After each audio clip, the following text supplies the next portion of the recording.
Good evening there, everybody. What is happening? Hopefully, y'all are having a wonderful day today. So, when it comes down to it, I thought that I would talk about this little video that I found very particularly interesting. And what this is really going to be is that this is mainly going to be a video about at least a little bit personally of what I think being a top 10 pound for pound fighter means. Really, overall, more importantly, what you have to do in order to qualify within my top 10 pound for pound list and also especially within my top five pound per pound. I released a video, I believe it was either yesterday or maybe it was a couple of days ago, I can't remember, where I released a video about Mr. Naoya Inoue. And I stated all in all that, in my opinion, I did not believe, not only did I not believe that he was the best pound per pound fighter in the world, I do not even have him personally within my top five pound per pound. And I had a certain amount of people overall that maybe would see my points. And I also had a little bit more people, I believe, claim that either A, that I hated Naoya in a way, or that, overall I was falling into certain traps of, maybe other people and certain narratives. And listen, I get it to a degree. Naoya in a way is probably a fighter that gets criticized to a certain degree. Listen, let me overall just state this. Whenever I state something on my channel, or no matter what platform it may be, as long as it comes to someone along this channel or anything like that, it's nothing personal against any of these fighters. I don't have an emotional or racial or any sort of issue against any one of these fighters. But you do have to do a certain amount of things, in my opinion, to make my top 10 pound per pound and especially my top 5 pound per pound list.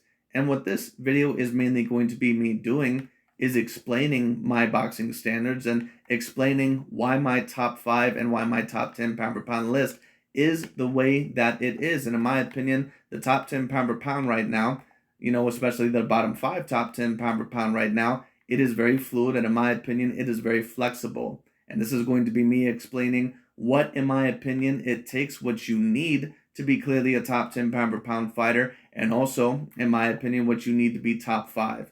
Now, some of you may be looking at me, or you may be hearing this and saying, well, who the hell are you? What makes you, decisive of the top 10 pound per pound rankings? Why should we listen to you? Well, you don't have to listen to me whatsoever. You don't have to listen to my rankings at all. But for those of you that may watch my channel, or for those of you that may be particularly interested in the content or watch my videos here and there, or for those of you that are just interested overall in general, I thought that I would put a little bit of a video out there because whenever it comes to my rankings, whenever it comes to any one of my videos, I do not mean any particular harm. I am not trying to discredit any single fighter out there, most certainly. Everything that I'm going to be stating in the video is because I believe that it makes some sort of logical sense. But anyways, we're going to talk about, in my opinion, who are the top 10 pound per pound fighters, at least debatably. We're going to be looking at DAZN's list. I thought that it would make it a little bit more interesting. Let's get straight into it.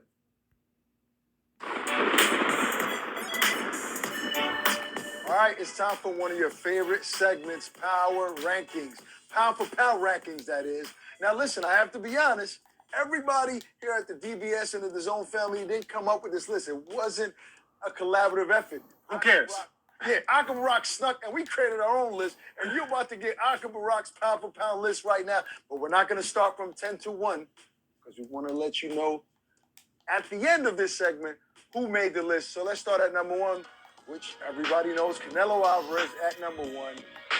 Now, just to keep this in context, this list, I believe, was released about 5 or 6 months ago. And this was before Canelo Alvarez's loss, I believe, to Dimitri Bivol. As you can see there, 57-1. At least I believe that this was before the Dimitri Bivol loss. Of course, that fight ended up happening in May. So, I'm not very great with my math right now, but, I'm sure that, this list probably would have been around April or something like that. Maybe a little bit before the Canelo fight. I can't necessarily remember. But Canelo Alvarez, before the Dimitri Bivol loss, and I stated this a multitude of times, I did agree with him being the number 1 pound per pound fighter. And now that we're going to get on this list, I think all in all that it is very important to talk about, in my view, what truly makes a top 5 pound per pound fighter. And I've stated this in my rankings several different times, that in my opinion, if you're going to be a top 5 pound per pound fighter, you have to have an A grade, in my opinion, in every single category that I rank by. What are the 4 categories that I rank by? I rank off a resume, I rank off of accomplishments, I rank off of dominance, and I rank off of skill set.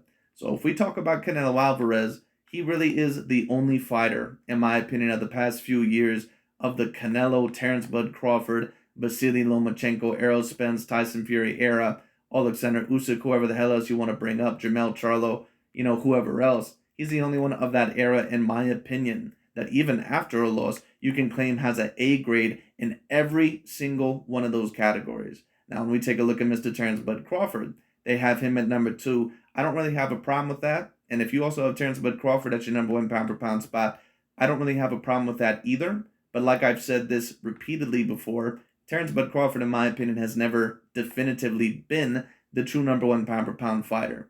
Now, in terms of accomplishments, because of his, the belts that he was able to win in the unification, I give him an A grade there. When you talk about his skill set, I give him an A grade. When you talk about his dominance, I give him an A grade. But when you talk about his resume, I would give him an A grade, but it probably would have to be on the A- level. And some of you may say, well, what the hell are you talking about? He defeated Sean Porter, Kell Brook, Amir Khan, and Victor Postol and Gamboa, yada, yada, yada, yada. Well, my point being is this. Some of those fighters, like Amir Khan and Kell Brook, they were not the same fighters as what they once were. And you could tell because there was no way that they were ever even going to have a chance again of winning a belt within those weight divisions. It just is what it is. That's how you could tell that those fighters, that they pretty much were somewhat, even if you don't want to say washed up, that they were clearly not the same fighter as what they used to be. Now, in terms of comparing this to Naoya Inoue, the Japanese fighter, of course, who's listed here at number 5. And I've had a certain amount of people ask me, well, what do you think about Naoya Inoue's wins over Emmanuel Rodriguez and a couple of the other wins in his career like Payano and, a couple of the other wins? Well, what I'll respond to with is this. I think Naoya Inoue is a tremendous talent. And let me get that out of the way because I had a person in my comment section in the last video that said, well, at one point in time you call him a tremendous fighter, then you say a decent fighter. I think Naoya Inoue is a tremendous talent in terms of his athleticism, and I think he has a very decent skill set. But I don't really know if I can call him an all-time great fighter until I really see him in a fight to where I say, okay, you know what? He really has a big potential of losing this one. I'm sorry, but even against Emmanuel Rodriguez, I'm not really sure if a lot of other people, including myself out there, really had Emmanuel Rodriguez truly beating Naoya Inoue. That's not me stating that maybe certain people didn't think that he, had a chance. I'm sure that there was, but, in my opinion, did Emmanuel Rodriguez, was it truly a 50-50 fight? No. And if we were going to compare it to Mr. Terrence Bud Crawford, because I had a certain amount of people say, oh, well, Naoya Inoue, he beat, all the guys from 1 to 5 in that division. Well, that's cool, and it's great that Naoya Inoue did that. But there are such a things as weak divisions and stronger divisions. It just is what it is. And I'm sorry, but I just don't look at Naoya Inoue's division as the strongest. It doesn't mean that it's complete dog shit or anything like that.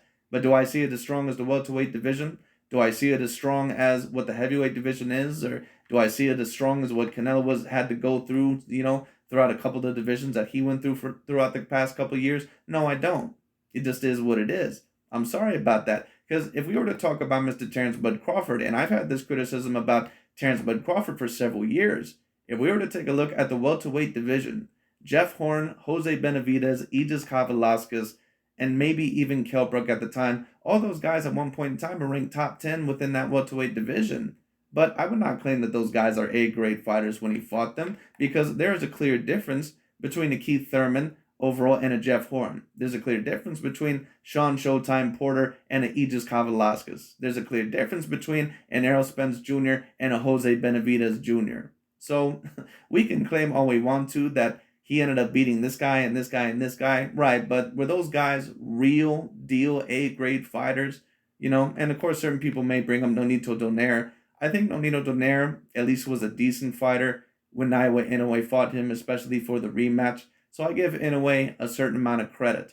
But would I say that Nonito Donaire, in my opinion, was a true, clear A-grade fighter? No, I wouldn't. I think that he had a couple of wins over some undefeated prospects. That's, very, very good. That's great. But would I say that, let's just take a look at it from this perspective. Did we truly think that Nonito Donaire was going to have any more than a 10 to 20% chance over Naoya Inoue in the rematch? Now, maybe some of you did. I just personally didn't. And I ended up being correct in my prediction because Naoya Inoue, I believe, destroyed him within the first couple of rounds. So that is my point here. And if we're also going to bring up to, Mr. Terrence Bud Crawford again, and if we're going to compare it to Naoya Inoue, I can claim this. We can take a look at Terrence Bud Crawford and his run all the way back at 135 pounds. And I can say, well, you know what? Terrence Bud Crawford really should be the number one overall pound for pound fighter, because when he was at 135 and 140 and at the welterweight division, he truly overall did beat a lot of those top 10 guys, right? But how many of those top 10 guys were real deal A grade fighters? Terrence Bud Crawford at one point in time at 135 pounds beat the number one overall contender. He beat the number one overall champion at one point in time in Ricky Burns. But let me ask you something. Do you truly find Ricky Burns to be an A-grade fighter? And if we talk about Raimundo Beltran at one point in time was looked at as the number one contender. Just because someone is the number one contender or the number two or the number three of a certain weight division doesn't mean that they're that great of a fighter. Take a look at Robert Elenius, for example, against Deontay Wilder. Robert Elenius, I believe, was ranked number 10 and number 9 within almost every single rankings of the heavyweight division because of his recent win over, Gonaki or whatever the hell that one Polish fighter's heavyweight name was. Does that mean that Deontay Wilder truly knocked out someone that was super special? Of course not. You must understand that this is a sport that has dozens upon dozens upon dozens of fighters. The rankings change almost every single week. So it is what it is. At the end of the day, I do not see Naoya Inoue's resume having any definitive A-grade fighters. Do I think Emmanuel Rodriguez was a decent win? I think it was a decent win. If you wanted to, at least for the division, maybe A-, but I don't think I can even go that far because I never personally seen Emmanuel Rodriguez on the same level as a Naoya Inoue. I never personally seen it. And that, I think, is what Naoya Inoue is missing within his career. Now, do I believe that it is 100% entirely his fault? No, I don't. Just like I don't think that Demetrius Bubo Andrade, with his resume, that it's 100% entirely his fault, or I don't think it's 100% entirely Terrence Bud Crawford's fault, or a couple of the other fighters. But at the end of the day, if I have the energy with Terrence Bud Crawford and Andrade, that they, in my opinion, don't always have the best of resumes, because they also have defeated a multitude of top 10 ranked fighters within their weight division. I also have to do it with Inoue. It just is what it is. And I'm sorry, but I do not see Emmanuel Rodriguez or Payano or a certain amount of these other fighters on the same level as him.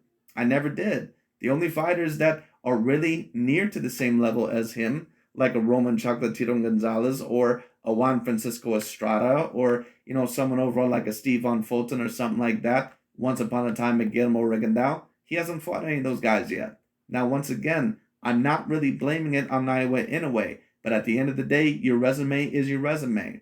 And people can like that, they can not like that. But it just is what it is. So bottom line is what I'm telling people is this.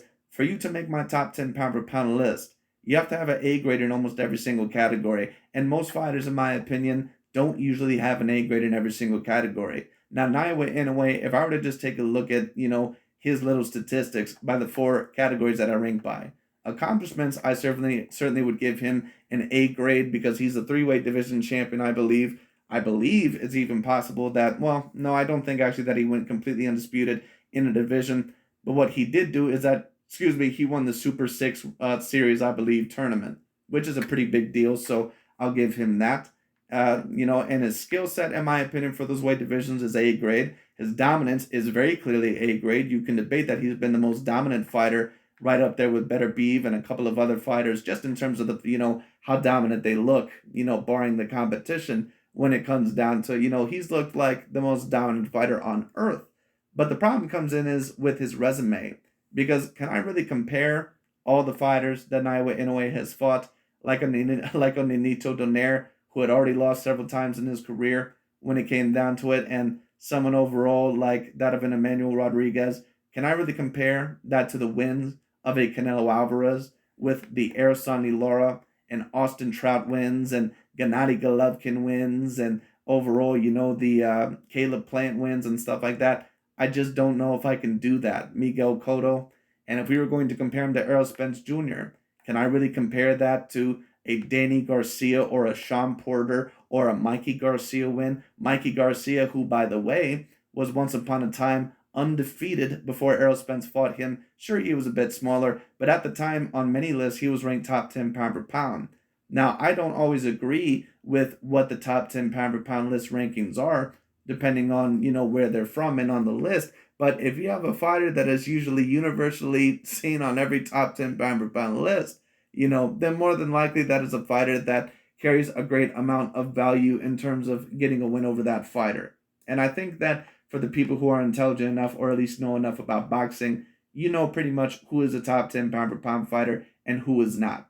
But anyway. Crawford at number 2. What else we got, Big?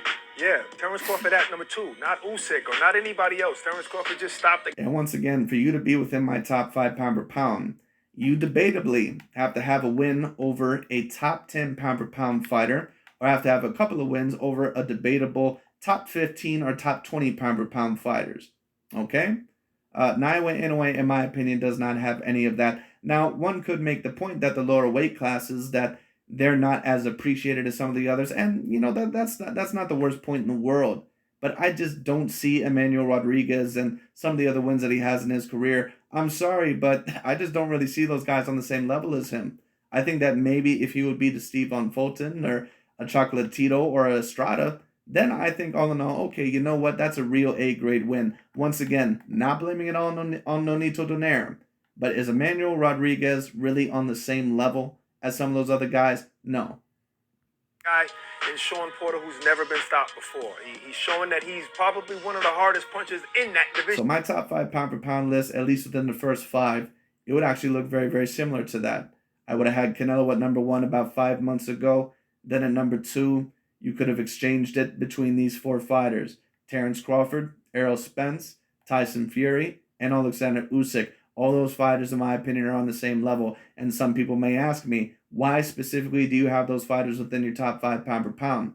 Just for the people that may be new here, or for those of you that may be wondering for a little bit of clarity when it comes down to it. The reason why I have those guys within my top 5 pound per pound is because when I take a look at the resume, every single one of those guys has a debatable A grade in terms of resume. In terms of accomplishments, every single one of those guys has a debatable A grade in terms of accomplishments for their weight division. And also in terms of dominance and skill set, every single one of those guys has an A grade in terms of dominance and also in terms of skill set for their weight division. All right, Naoya Inoue, once again, he has an A grade in almost every single category except resume. And if you don't have an A grade in the resume, I'm sorry, but I don't know if I can have you within my top 5 pound per pound. Or if you do make my top 5 pound per pound, you certainly cannot be within the debate as the best fighter in the world. It just can't happen. Number 3, Errol Spence. He's dominant. Alexander Usyk, he's coming in on 4. Well, listen, at number 5, we're talking about Inoue. That's right. Yeah. He's still a monster. He still deserves to be there. I want to see him against another big name very soon, but he's at number 5. At number 6, Tyson Fury. He's new. And I agree with Mr. Tyson Fury being on the top 10 pound per pound list. Now, some people may say, well, why would you have a heavyweight on your pound per pound list? And I've had certain people, disagree with me on that in the past. Listen, at the end of the day, Tyson Fury, you can clearly tell, is an A-grade level fighter. He's extraordinarily skilled, especially for his size. He's a great multi-dimensional fighter. He's a fighter that can pretty much fight in any style. He ended up embarrassing Vladimir Klitschko. Now, some people, of course, make the case that he was 39 years old. So some people might try to compare that to the Naoya Inoue and Donaire case. Right, but you must understand that not everyone ages the same. When Naoya Inoue fought Nonito Donaire, not only had he already beat Nonito Donaire at one point in time when it came down to it, but Nonito Donaire already had several losses. Vladimir Klitschko, yeah, he had a couple of losses, but it was very much understood that Tyson Fury-Vladimir Klitschko fight, that was the heavyweight fight almost of the decade when it came down to it, because Tyson Fury was the undefeated up-and-coming prospect, and Vladimir Klitschko, he was the guy that had not lost really in almost 9 or 10 years. So I don't think that that's really that good of a comparison. And how you can tell that, that fight was supposed to be very competitive is that Vladimir Klitschko was favored to knock out Tyson Fury. And Fury ended up being the victor in that fight, and it really wasn't even a competitive fight, at least in terms of, how the round should have been scored. And then on top of that, later on, he beats Deontay Wilder, who, in my opinion, he doesn't have the greatest of resumes, but it's very clear that Deontay Wilder still probably would have been a top 20 pound per pound fighter when Fury was able to beat him. Does Naoya Inoue really have any wins in his career like that over Vladimir Klitschko, who at one point in time was top 5 pound per pound when Fury was able to beat him? on almost every single list out there when he was able to beat Klitschko? Does he have a win on his record like a Deontay Wilder, to where almost everybody in the country or everyone in the world who saw that fight said, wow, this is going to be a real banger. I really don't know who's going to win that fight. It's really a coin toss. Does Naoya Inoue really have a fight like that in his career? I'm sorry, I just don't see it. He's new in this spot, Barack. I mean, a lot of people. For us, we used to complain. We used to complain about Tyson Fury, but he's still showing his dominance. He's saying he's a knockout puncher. He's showing he's a knockout puncher and knocking out Dillian White. Got to give the guy. And in terms of the rest of the list, if they don't show the rest of the list, Vasily Lomachenko, even for the extraordinary fighter that he is, I can't have him on my top 10 pound-for-pound list right now. And I do believe that at one point in time, he was the former #1 pound-for-pound. But you don't have a belt overall within your weight division. You lost the last big 50-50 fight of your career. And there's just too many people, in my opinion, with belts right now and a good resume to where, Vasily Lomachenko, unless he gets an extraordinary win like over Shakur Stevenson or Devin Haney, I don't really know if he can really climb back on my list right now. But, he's still within my top 15. Credit. 6'9", got the most skills in that division. In the heavyweight division, you can't jump from division to division. So we got to give him credit. He's on there. He's number 6. No doubt. And at number 7, the Matrix. That's right. Lomachenko. He's still there. Still one of the best fighters in the world, skill-wise. Well, I agree Vasily Lomachenko is one of the best fighters in the world. But unfortunately, Lomachenko, when you talk about the things that he has right now, I can't have him there. There's just too many fighters that either they're unifying divisions or they have too many belts or they're coming off of a big win. Now, if Lomachenko gets a win, like let's say over Shakur Stevenson or something like that, then once again we have to talk about Lomachenko being within the top 5 or somewhere around there, but not until. Last 2 fights, pure domination, and he's just waiting for the winner of Kambosos and Devin Haney. So he's at number 7. Barack, who we got number 8? Listen, number 8 is Gervonta Davis. And Gervonta Tank Davis is another fighter that cannot be on my top 10 pound-for-pound list either. And to be quite honest with you, he can't even be within my top 15. Now, in terms of talent, I think that he is an extraordinary talent. I think that Gervonta Tank Davis is really an extraordinary fighter when you talk about the talent end. But when the biggest win of your career is over Leo Santa Cruz, who probably was a bit smaller than you, and a Jose Pedraza, and you're getting to that point to where I believe you have about 30 fights on your record, there's a problem.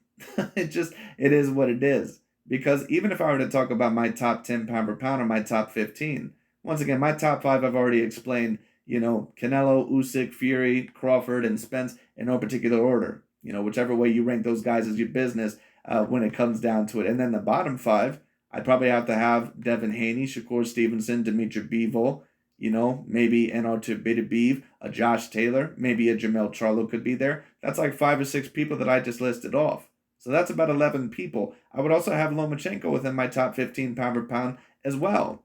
And that's not even bringing up other fighters that could potentially be there. Naoya Inoue, who's probably on my top 10 pound-for-pound list, when it comes down to it. And, maybe a couple of other fighters.